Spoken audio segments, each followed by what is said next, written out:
আসসালামু আলাইকুম সবাইকে। খুবই মর্মান্তিক একটা ঘটনা নিয়ে লাইভে আসলাম।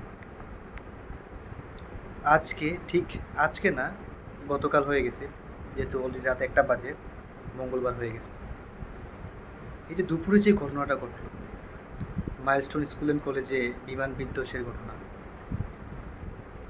এই ঘটনায় মানে এখন পর্যন্ত অফিসিয়ালি পাইলট সহ ২০ জন নিহত। প্রায় ১৭১ জনের মতো চিকিৎসাধীন অবস্থায় আছে, যাদের মধ্যে 60 থেকে 70% পড়ে গেছে এরকমও শিক্ষার্থী আছে, বেশিরভাগই শিশু, ছোট বাচ্চা। এরকম একটা ঘটনার পর রাষ্ট্রপতি, প্রধান উপদেষ্টা আজকের দিনটা অর্থাৎ মঙ্গলবার রাষ্ট্রীয় শোক ঘোষণা করলেন। আর রাষ্ট্রীয় শোকের দিন এইচএসসি পরীক্ষা হবে, যাতে ১টা বাজে এখন পর্যন্ত শিক্ষা উপদেষ্টার কাছ থেকে কোনো বিবৃতি আসে নাই যে পরীক্ষা হবে না, স্থগিত হয় নাই। যেখানে পুরো জাতি, পুরো একটা দেশ এইরকম একটা ঘটনায় কাতর। আমার মনে হয় না যে কেউ স্বাভাবিকভাবে ঘুমাতে পারছে, আমি নিজেও ঘুমাতে পারছি না। আর এইরকম একটা ঘটনার পরে শিক্ষা উপদেষ্টা পরীক্ষা স্থগিত করে নাই। মহাভারত অশুদ্ধ হয়ে যেত পরীক্ষা স্থগিত করলে।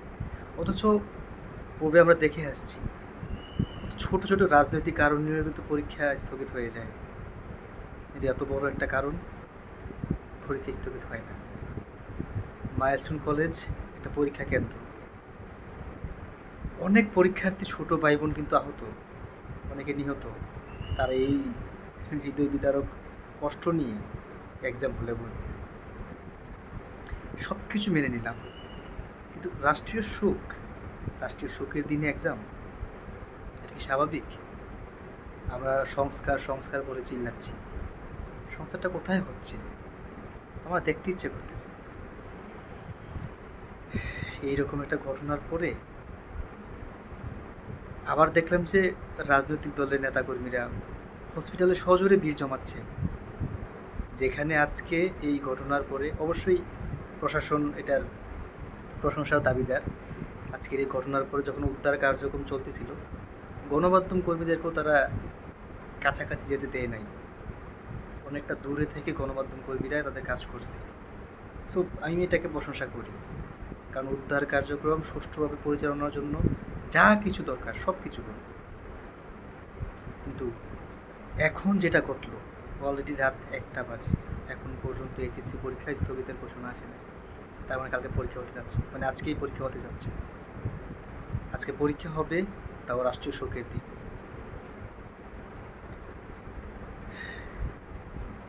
এই জন্যই কি জুলাইয়ে এত এত শিক্ষার্থী দেশ সংস্কারের জন্য জীবন দিল? এইটার সংস্কারের নমুনা ছোট একটা জাতির চাওয়া। মানে এই সিম্পেথিটা হয় না, পরীক্ষা নিয়ে সব শেষ করে ফেলবে। কত স্মার্ট কান্ট্রি আমরা, মাথায় আসে না যে কী চলতেছে। আমি জানি না বিষয়টা কে কীভাবে নিচ্ছেন। তাও দেখলাম রাজনৈতিক দলের নেতাকর্মীরা এই যে এত বড় একটা ঘটনা ঘটছে, সবাই সজোরে দল বেঁধে হসপিটাল, ঘটনাস্থল পরিদর্শনে আসছেন। হ্যাঁ, এটা ভালো, সবাইরই এখানে ঘটনাস্থল পরিদর্শন করতে আসার জন্য মন চায়। হয়তো সাধারণ জনগণ পারতেছে না, তারা রাজনৈতিক দলের নেতাকর্মী বলে তারা পারতেছে। কিন্তু এটা তাদের উচিত ছিল তাদের নেতাকর্মীদের আহ্বান দিয়ে সবাইকে সহযোগিতার জন্য পাঠানো। অনেকে ব্লাড কালেকশন করতেছে, অনেকে উদ্ধার কার্যক্রম করতেছে, ওগুলা করতেছে না, তারা করতেছে। কিন্তু তারা এখানে আসার পরে তো আরও ব্যাহত হচ্ছে এই উদ্ধার কার্যক্রম। তাদের সাথে আরও 100 জন এসে দল বাঁধতেছে, রাস্তা ব্লক করে দিচ্ছে। আমাদের সচেতন হওয়া উচিত।